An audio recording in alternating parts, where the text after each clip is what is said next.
પાટણની વાત કરીએ પાટણના દીગડી ગામે તમાકુ માર્કેટ યાર્ડમાં હોબાળો મચ્યો છે। તમાકુના પૂરતા ભાવ ન મળતા ખેડૂતોએ હોબાળો કર્યો।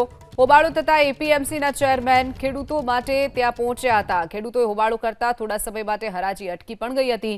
તમાકુની જે ટેકાના ભાવે અત્યારે ખરીદી થઈ રહી છે ત્યારે પૂરતા ભાવ ન મળતા ખેડૂતોએ હોબાળો કર્યો હતો। તો બીજી તરફ એપીએમસીના ચેરમેન પણ ત્યાં પહોંચ્યા હતા।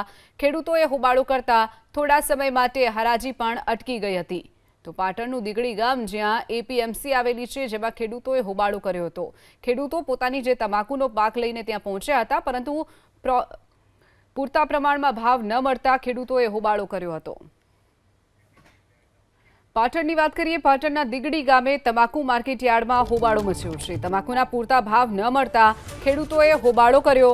હોબાળો થતા એપીએમસીના ચેરમેન ખેડૂતો માટે ત્યાં પહોંચ્યા હતા। ખેડૂતોએ હોબાળો કરતા થોડા સમય માટે હરાજી અટકી પણ ગઈ હતી। તમાકુની જે ટેકાના ભાવે અત્યારે ખરીદી થઈ રહી છે ત્યારે પૂરતા ભાવ ન મળતા ખેડૂતોએ હોબાળો કર્યો હતો।